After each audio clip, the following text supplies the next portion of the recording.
Hello, everyone, and welcome back. This is Nurses Talking, and I am Dale Barzy.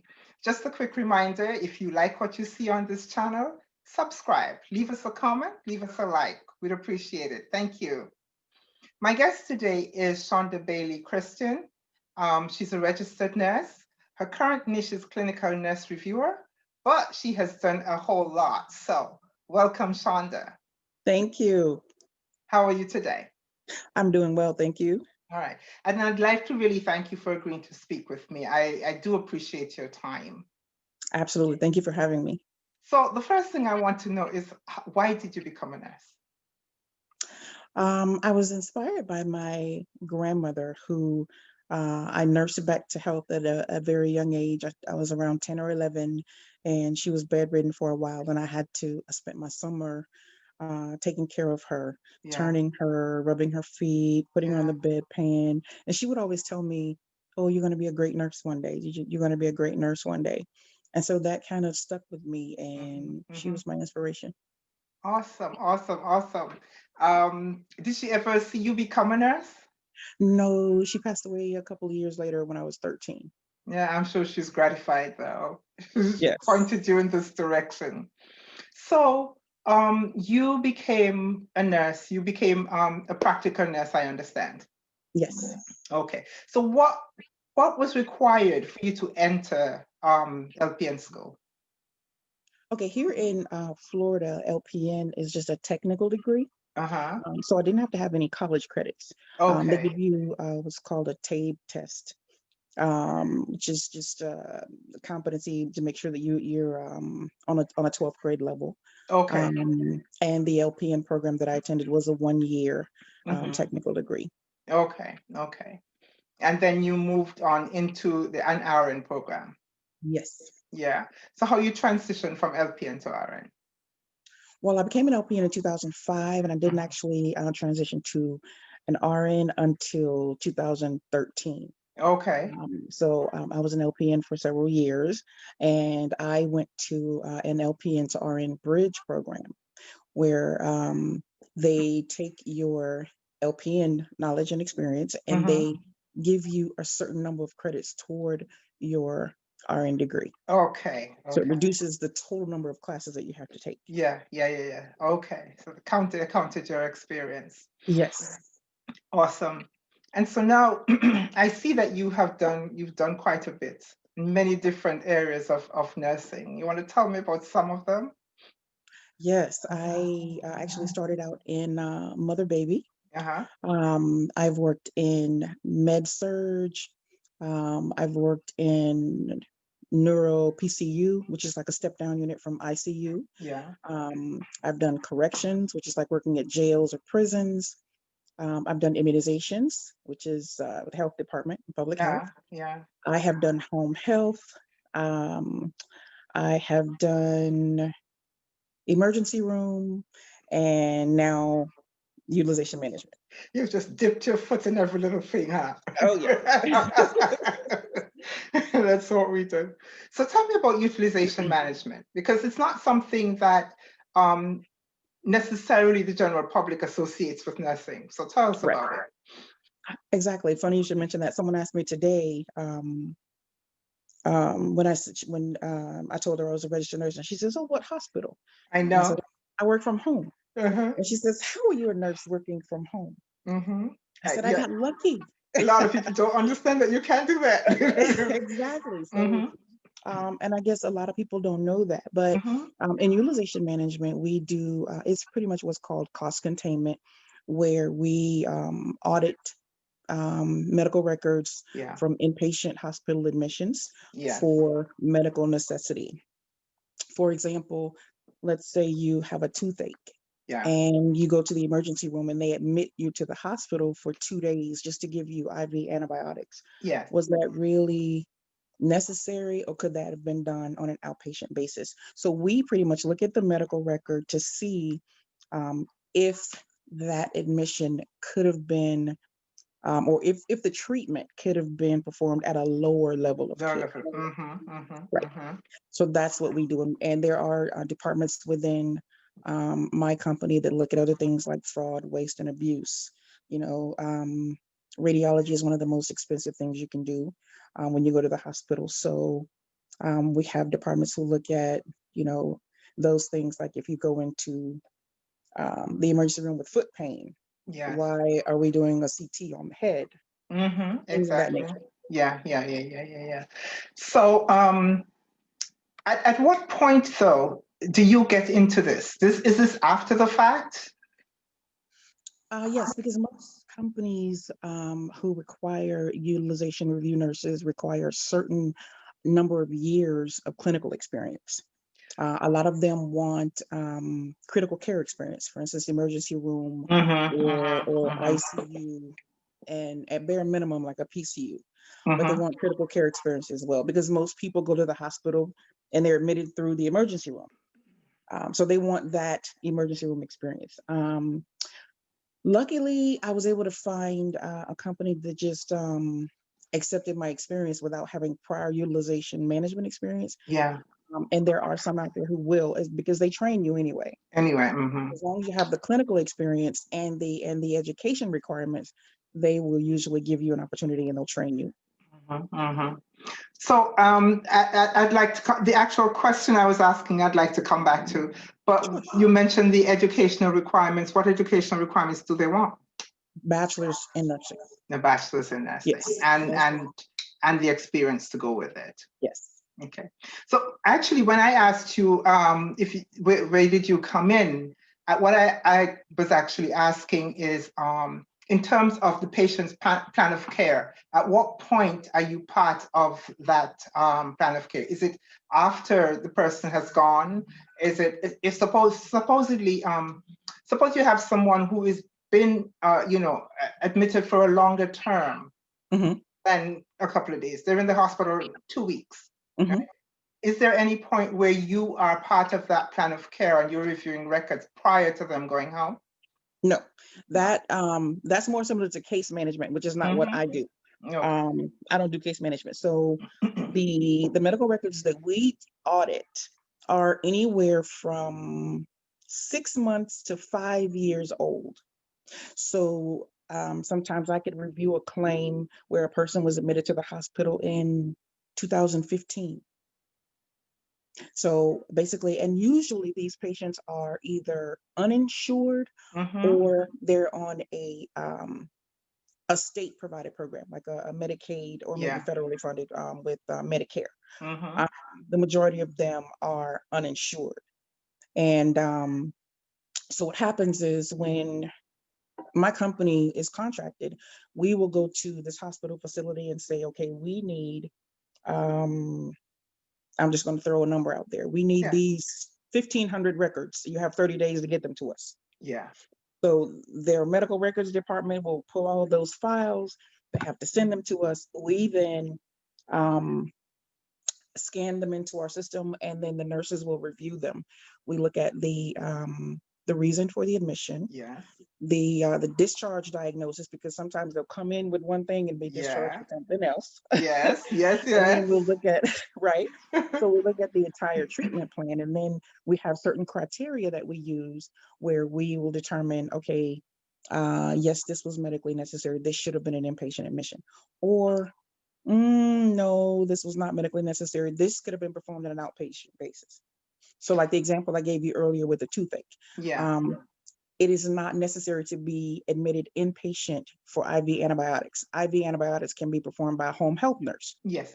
So, in that instance, something like that, we would say, okay, this was not medically necessary. We send it back to the state, and they at that point would go back to that facility and request part of that payment back. Awesome. So now the purse strings are in your hands. Right. So, but it seems like there can be such a long time in between delivery of care and collection of payment. It seems to me that this can go back and forth quite a bit. It can, because they often appeal. Of course, they don't want to give up any money, so they will appeal it. But we also have physicians that work for the company And if a physician on our side makes a final determination that no, this should not have been an inpatient admission, then that's it. No further recourse. Right. Okay. And I'm presuming you enjoy this. I do. I I can see really do. that. I do. Yeah. It's like, even though I do the same thing every day, I really never know what I'm going to read. Yeah. And I've actually had a couple of cases that have brought me to tears, because the cases are all over. I get pediatric cases, I get Yeah. OB cases, I get geriatrics, I get everything. Yeah. And so it's just a lot. Yeah. It's interesting because when you open that chart, you just don't know what you're going to see. You don't know what you're going to see. Right. You don't know what you're going to see. And I guess initially when people hear that you work from home, I guess the first thought would probably be, well, you're not really in the thick of things, so you're kind of getting left behind. But from what you're telling me, that is not so at all.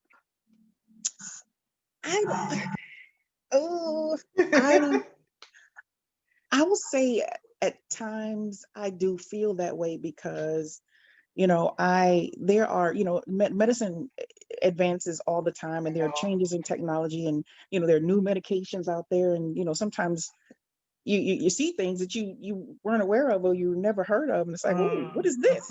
And countless times I have to open Google and Google a medication because I've never seen it, I've never heard of it, even working in the emergency room. So yeah. I do miss working with patients, and at times I do feel like, wow, am I losing my clinical skills? Can I still start an IV? But Yes. but this side of it is it's like a side that not a lot of people are aware of, and not a lot of people know exists. But it's very interesting, and I still learn a lot. I'm sure you do. I'm sure you do. Plus, you Absolutely. have the autonomy. Yes. Which is, yes. Is invaluable. Yes, absolutely. Yeah, I can see that. So can I just go back a little bit? Because I'm very curious about your correctional experience. So tell me about that. So I have worked in several jails, mostly as contractors, because many of them don't employ you directly. But I've worked in Hillsborough County Jail, I've worked in Pinellas County Jail, I've worked in Manatee County Jail, and I also worked in a prison. And I will say that jail is totally different from prison. In jail, no inmates are walking around unescorted. There's always a guard with them, and wherever you go, there's always a guard with you. When you go into the inmate area, there's always a guard with you, and they stand between you and the inmates. In prison, during the day, they just walk around freely, and it's everybody's everywhere. It's quite interesting. It's like, ooh. Yeah. Oh my goodness. But this looks to me like something you enjoyed. I'm looking at your face and you're all lighting up. And I did. It was just because it was different, and that's one of the many things I love about nursing, is that if you get bored doing one thing, or if you don't like this area of nursing, there's so many different areas of nursing that you can go into, so many different things you can do. And that's what I like about it, because I love to learn new things. And so any opportunity I get to learn something new, I'm on it. Yeah, I'm on it. That's one of the big things about it. If you don't like where you are, you don't have to give up the profession. Right. You can be anywhere. Right. You can be anywhere in it, and that's awesome. Right. Exactly. Yeah. Exactly. Yeah, the opportunities are there. So tell me what you do to relax. I love music. Okay. I love music. Any particular kind? I love jazz. I love gospel. I love R&B. I used to listen to a little bit of pop when I was younger. I just love music. It's just soothing. I think that Okay, okay.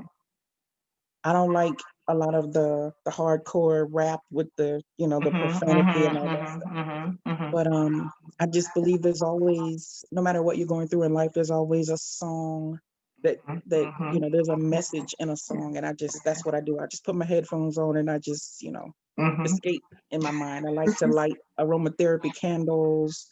I may take a walk or do some yoga, but music Okay. is my escape. All right. I like what you're telling me because, I always feel like you have to pay attention to you. You have to pay Yes, attention to you. yes. So, um, what would you tell a young nurse or somebody who wants to be a nurse? Anyone who is trying to come into the nursing field, I would say make sure that you have a passion for people. Mm-hmm. Do not come into this profession for the money. Mm-hmm. Um, you have to have a passion for people and you have to have compassion. Um, Nursing is not for everyone. It's not easy, Mm-hmm.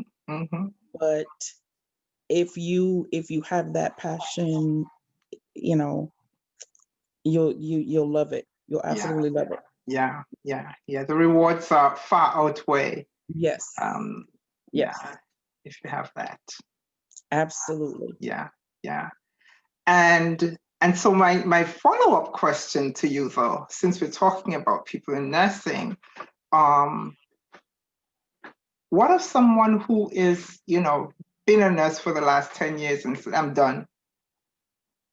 What do you tell them? Come do what I do. Exactly. Come to utilization management.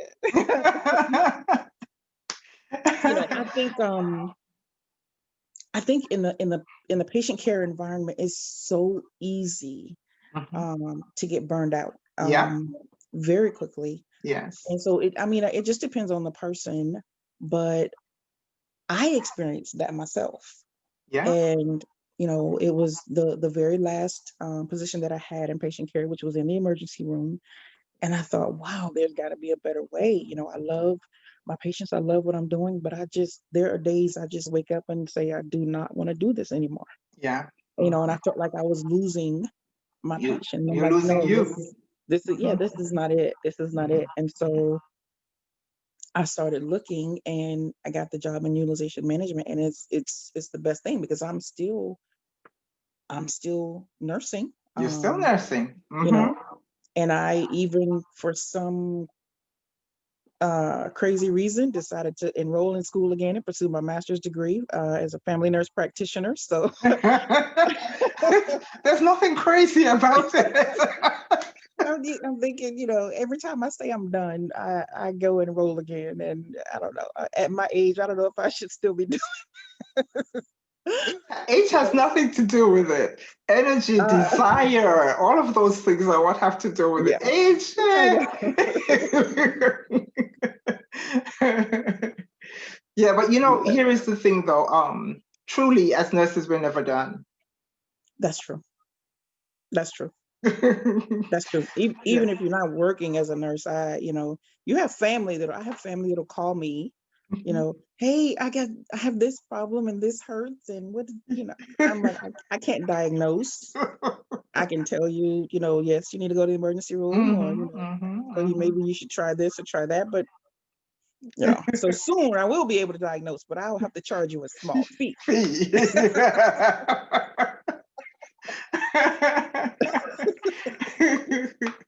Indeed, indeed, indeed. So, do you have any stories you want to share? Um,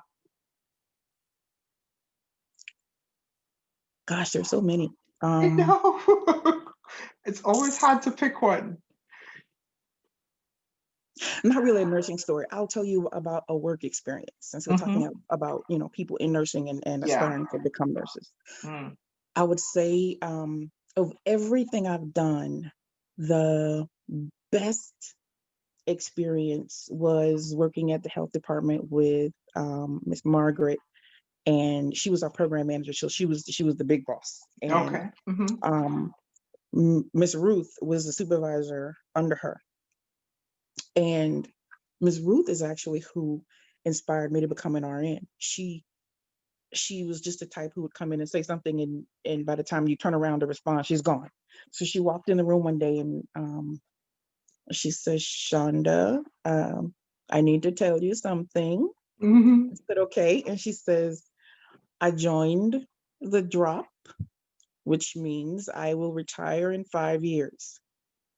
You're too smart to be an LPN. You need to be an RN before I retire." And she walked out of the room. And I just, like, where did that come from? And Yeah, yeah. I'm like, 5 years. And at that point, I was thinking about going back to school, but I wasn't really ready. Mm-hmm. And I just said to myself, okay, challenge accepted. I'll do it.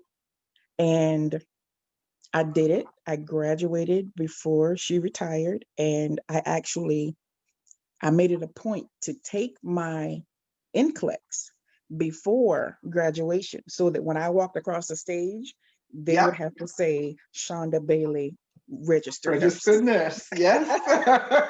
And so because when I did it, I allowed her to pin me at my pinning ceremony Oh, okay, okay. because she was the one who inspired me. Mm-hmm, mm-hmm, So mm-hmm. that was just an amazing experience, working with Margaret and Miss Ruth, and there was just a clinic full of women, but we clicked, we Yeah, worked together, yeah. um, and they were two of the best supervisors I've ever had to this day, ever. If I could just get them all back, um, and it just the best ever. Nothing but good to say about them. It Awesome. wasn't easy because when back to school time came with those Mm, kids, mm. we would sometimes stay until seven Yeah, o'clock at night you're giving shots for overwhelmed. the Yes, kids to go back to yes. school. But So that it they was can, all worth yeah, it.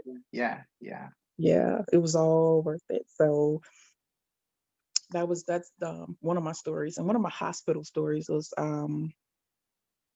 I had this girl who came in as a drug overdose. And actually, she was in a medically induced coma Oh, for, oh my gosh, maybe a month. She really did some damage to herself, and this is when I worked in the step down unit. So when she was able to get out of ICU, she came to my floor. She couldn't talk. Um, she had to, communicate with her hands, or she would write. We gave her paper to communicate. She couldn't talk. couldn't enunciate. Yeah. And then she started speaking again, but it was slurred and it was slow. And I would come in and just talk to her every day, even when she wasn't my patient or when I wasn't assigned to her. I would come in and speak to her every day. And I watched her. She stayed on our floor for like a month. I watched her just improve. When she was discharged, she walked. Standard of care is you wheel them out in a wheelchair. She Mm-hmm. didn't want that wheelchair. She said, "I'm walking out of here. I'm never going to do drugs again. I promise." And she was like, "I made that promise to you, and I'm going to keep it, and I'm going to be a good mom." And then she wrote me the sweetest letter, and she wrote it just on the little piece of paper that they give her in the hospital. But I still have that letter to this day. And she said, "You're the best nurse I've ever had. Thank you for everything. I love you. I'll always remember you." And it just kind of brought me to tears. I'm like, wow, this is why I This is why you do do it. this. This is why I became a nurse. This is the impact I want to have. If I can just, make a difference in somebody's life, it's all worth it. And so that's one of the best stories. It was amazing. Well, that's a wonderful story to end this chat on. Yes, Shonda, I'd like to thank you so, so very much for sharing. I absolutely. could talk to you for hours, really, I could. Thank you so very much. perhaps we can talk again. Oh, sure. I'd love to. All righty. Have a good one. Okay, you too. Thank you. All right.